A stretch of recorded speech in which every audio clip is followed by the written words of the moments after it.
Hai guys, assalamualaikum warahmatullahi wabarakatuh. Assalamualaikum. Kembali lagi bersama gua Misri. Dan malam ini gua akan berbagi cerita mistis. Ini kisah nyata guys, tentang kehidupan gua sewaktu gua masih bekerja di kantor gua yang lama. Oke, tanpa berlama-lama, yuk kita mulai ceritanya. Gini guys, lu tahu kan dulu gua cerita di kantor lama itu lagi-lagi tentang kantor itu guys. Banyak banget cerita dari kantor itu ya. Dan kali ini gua akan bercerita tentang gue menyebutinnya aja gue bek gitu lah, hantu nenek tua dan kun. Nah gini ceritanya, waktu itu gue mulai ngajar jam 7 pagi, sampai jam kurang lebih jam 11-an lah ya, jam 11-an. Nah itu jam 11 itu gue tuh selesai ngajar, gue mau makan tanggung kan, akhirnya udahlah gue mau tiduran dulu, capek, badan gue capek. Kalau ngajar itu kita bukan badannya yang capek guys, tapi pikirannya itu capek. Jadi dia capeknya lari ke pundak ya, ke pundak belakang. Rasanya berat gitu loh. Jadi tidurlah gue ke ruangan belakang. Lu ingat kan, ruangan belakang itu suatu rumah tua yang disewa bos gue untuk nambahin untuk tempat para karyawannya untuk istirahat. Sedangkan ruangan depan itu yang ruang kaca yang di cerita gue sebelumnya gue sebutin, itu ada ruangan kaca, itu tempat khusus ngajar-ngajar kita. Antara ruangan kaca dengan ruangan depan ini dihubungin dengan kanopi, ditutup kanopi. Jadi tengah-tengahnya kan ngeplong guys. Tengah-tengah itu disetting sama bos gue kursi, meja untuk duduk-duduk kita, untuk ngobrol-ngobrol kita, ngopi-ngopi gitu kan. Nah akhirnya gue merasa capek waktu itu guys. Gue nggak langsung makan siang, tapi gue milih ke ruangan tua, rumah tua di belakang yang emang keadaannya gelap. Walaupun lu kasih lampu, tuh ruangan nggak pernah yang namanya cerah gitu loh. Jadi adanya ya suram aja, terus anyep, situasinya anyep di situ tuh. Gua nggak pernah ngerasa ruangan itu entah settingan rumahnya apa kurang pencahayaan apa gimana ya. Itu waktu dibangun kurang ada cahaya dari jendela-jendela, gue rasa itu. Makanya dia situasinya kayak pengep, kayak gelap gitu guys. Nah akhirnya gue masuklah ke ruangan itu. Nah ketika lu masuk ke ruangan itu tuh, lu masuk di sininya ada ruangan kecil, tempat ada kursi-kursi sofa tempat kita duduk-duduk sebelum ngajar, kita biasanya duduk situ. Terus masuk lagi, ada pintu lagi masuk ke dalamnya. Nah pas di dalamnya itu ruangan lebar. Nah ruangan lebar itu disekat sama bos gue, disekat pakai lemari yang alamak besar, tinggi lemari itu tinggi. Jadi yang sebelah sana itu ada pintu keluar, sebelah sana itu untuk dipakai untuk ruang kelas, sedangkan sebelahnya lagi yang disambungin dengan pintu yang gua masuk tadi itu untuk kita tiduran gitu loh, istirahat. Gelarlah gua kasur. Waktu itu kasur gua kita pakai kasur karet yang di folding up bed. Kita tuh buka tutup ya guys. Oke. Oke guys, ini waktu isanya, waktu isa. Jadi gue bukalah kasur itu, gue mulai istirahat. Udah enak, kakaknya enak. Langsung tiba-tiba gue ketidur enak kan. Gue denger suara azan tuh pas jam 12-an. Gue denger suara azan. Tapi gue ini mau bangun kok, badan gue berat amat ya. Udah, gue pikir udah nantilah gitu. Nantilah bentar lagi. Nah lama-lama tuh abis azan selesai, gue tuh kepengen bangun gitu loh, tapi kok badan gue berat, nggak bisa bangun gitu kan.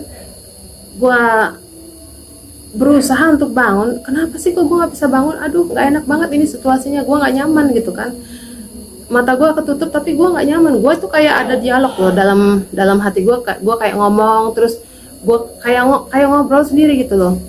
Akhirnya gue ngerasa gue tuh bangun gitu. Pas gue bangun kok gue ngeliat ke sini, lah kok itu badan gua kok tidur gitu.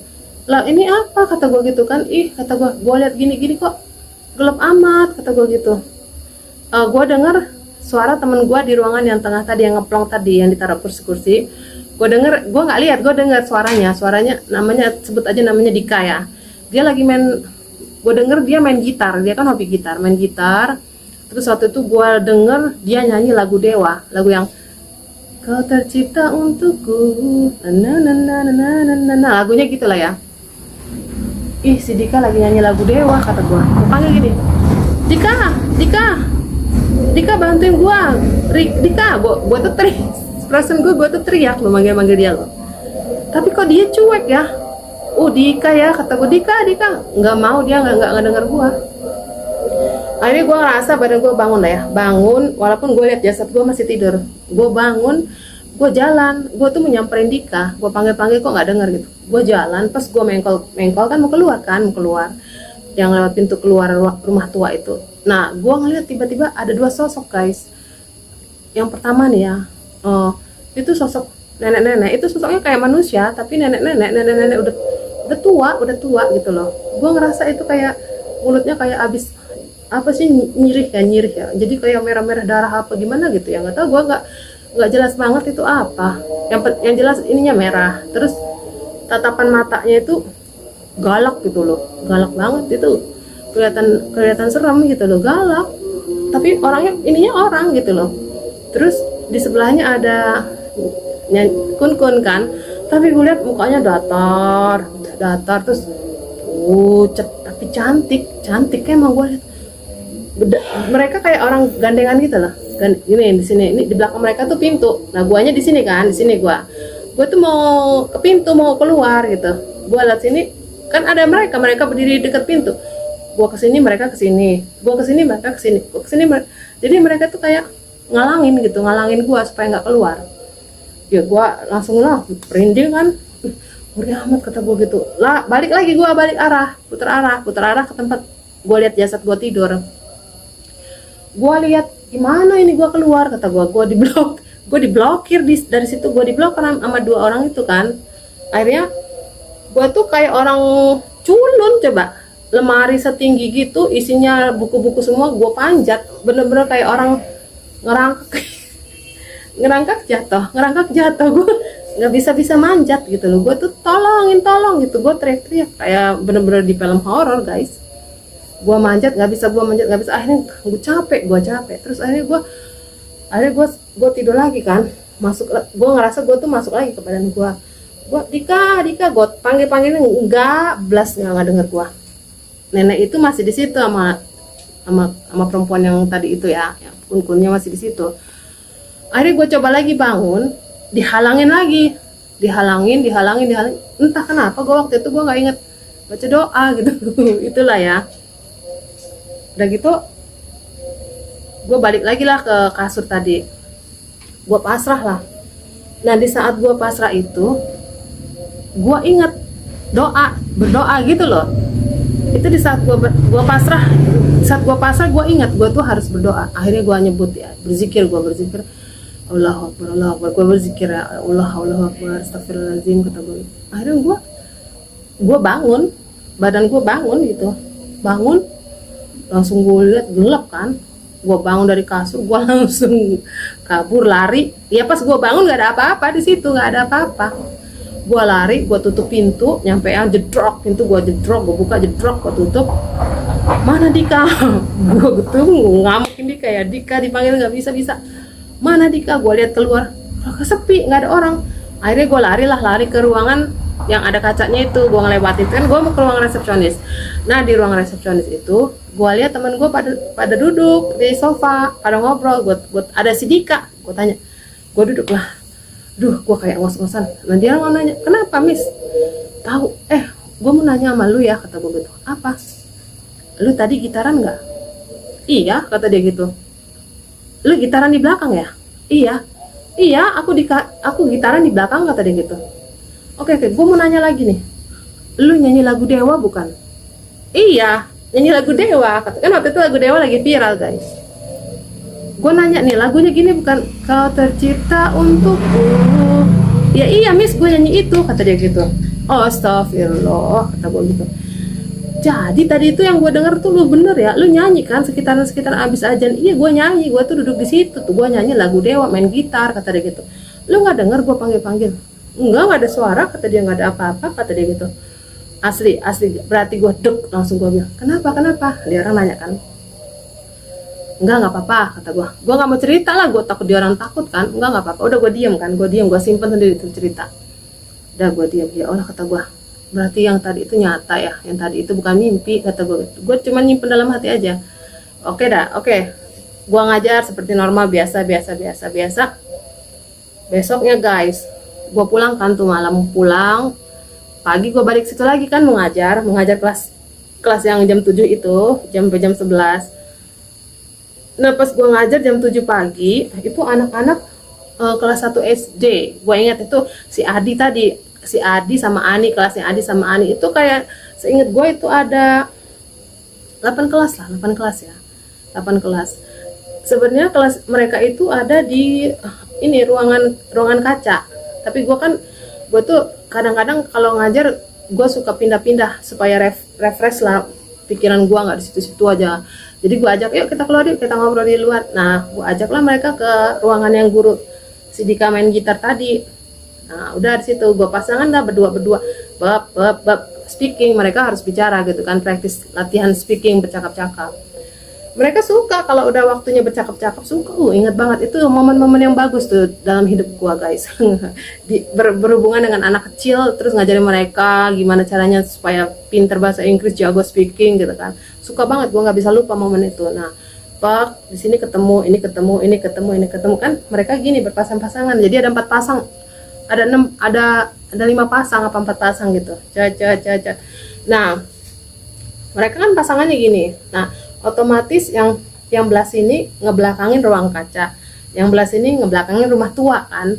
Nah pas gue pindah gantian kan, pasangannya pindah kan. Nah pas giliran si Ana pasangan sama Adi, Ana kan ngomong, nah. Mereka nikmatin banget guys ngomongnya, relax banget ya, relax ngomong, karena gue lihat itu momen yang paling mereka nikmatin waktu belajar ya, karena mereka nggak cuman fokus di satu tempat, mereka suka kalau diajak jalan-jalan kemana gitu tuh, suruh latihan, itu mereka suka nikmatin banget. Gue lihat nyantai banget nih anak-anak murid gue ngomong. Nah si Ana ini posisinya ngebelakangin ruang kaca ngadep ke rumah tua. Nah di rumah tua itu kan ada akses pintu masuk, yang gue masuk mau tidur itu ada pintunya. Pintu itu di atasnya ada kacanya. Nah guys, ini pintu nih kan, kalau pintu zaman now kan ini pintu aja blok kayu, tapi kalau yang waktu itu dulu itu pintunya ini kayu, tapi dibolongin segini nih, dibolongin sepertiganya untuk kaca. Jadi kalau kita berdiri gini kan kepala kita kelihatan ya. Ana ini ngomong, no, barang dia langsung dia teriak guys, ya Allah. Dia langsung nggak mau, dia langsung ngerangkul gua. Gua merinding guys. Dia langsung ngerangkul gua, nggak mau. Dia nggak berani buka mata. Dia ngerangkul gua, bener-bener kuat cengkraman dia. Gua bilang, kenapa? Anak kenapa?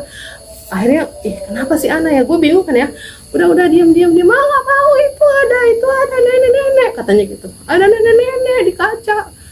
Anak kecil, karena namanya anak kecil pada ketakutan, pada ngerangkul gua bilangin, udah ayo, langsung gua bawa lah ke ruangan kaca, bukan ke ruangan rumah tua itu lagi kan, pintu yang kaca itu ada di rumah tua, pintunya itu akses masuk ke rumah tua. Gua bawalah ke ruang bagian depan, ke ruangan kaca, gua kasih minum, gua tenangin, udah nggak apa-apa orang cuman mau ngeliat kita nggak belajar, gua gitu, nggak apa-apa kok, gini. Akhirnya dia nangis, udah tuh gua tenangin sampai dia tenang. Udah gua kasih permainan apa supaya dia lupa lah mereka, udah lupa. Udah agak tenang, besoknya ini gua pelan-pelan gua tanya, kan udah tenang tuh, udah inilah ya, Ana kemarin kenapa, gua tanya gitu kan. Ani kemarin kenapa, gua bilang. Terus gua bilang, iya aku ngelihat nenek-nenek di kaca, katanya gitu. Nenek-neneknya cuman kelihatan kayak orang berdiri gitu, gini tuh, tapi mukanya serem, katanya gitu. Makanya aku takut, aku pokoknya nggak mau ke situ lagi, kata dia gitu. Anak-anak kecil loh sense lebih kuat loh daripada orang tua ya. Itu kata ibu gua sih ya, karena mungkin dosanya gua sedikit kali ya, jadi masih peka gitu. Oh iya nggak apa-apa. Akhirnya tau nggak, gua ke tempat temen gua ke tempat mereka pulang biur, gua ngobrol lah di ruangan resepsionis. Gua bilang gini, kan heboh tuh di kantor gua, kenapa si Ana gini. ternyata benar itu nenek itu nyata. Kenapa Miss Rina kok kemarin bisa tahu gue nyanyi lagu Dewa gini. Gue ceritain semuanya dari nol sampai terakhir. Langsung merinding semua. Ya gue bilang, ya gue kira gue tuh mimpi, ternyata nyata gitu. Ternyata bukan gue, cuman gue yang ngeliat tuh nenek-nenek. Ternyata si Ani juga ngeliat, gue bilang gitu. Berarti gue ini nganggep ini ada nyata gitu loh, bukan cuman perasaan gue gitu. Buktinya gue bisa, lu nyanyi Dewa aja gue kedengeran, lagunya pas banget lagi yang gue tebak. Iya ya, jadi akhirnya apa guys, sejak saat itu temen gue tuh kalau mau tidur di situ selalu ngajak gue. Mereka kalau atau nggak, seenggaknya nggak ngajak gue, ngajak temen yang lain lah, jadi bisa tidur nggak sendirian, nggak berani sendirian gitu, nggak berani sendirian. Jadi itulah ya, gua rasa itu rumah-rumah emang rumah tua itu ya, rumah tua. Gua rasa itulah penghuni rumah itu. Tapi ya nggak ganggu sih, cuman nampakin gitu. Entah gua juga kondisi gua lagi kayak mana kok gua bisa ngeliat gitu saat itu guys. Itu pengalaman gua melihat makhluk penunggu rumah tua yang dulunya kantor gua. Nah itulah guys, cerita tentang pengalaman gua waktu gua kerja di kantor gua yang lama. Nah, mudah-mudahan lu semua terhibur dan senang dengan cerita gua. Tapi jangan lupa guys, please subscribe ya, loncengnya dihidupin, di komen gitu kan. Mudah-mudahan besok gua bisa share cerita lagi yang lebih bagus, lebih menarik, lebih mengerikan, lebih horor di Pawon Mistis ini. Makasih banyak guys, waktunya undur diri, and terima kasih. Wassalamualaikum warahmatullahi wabarakatuh.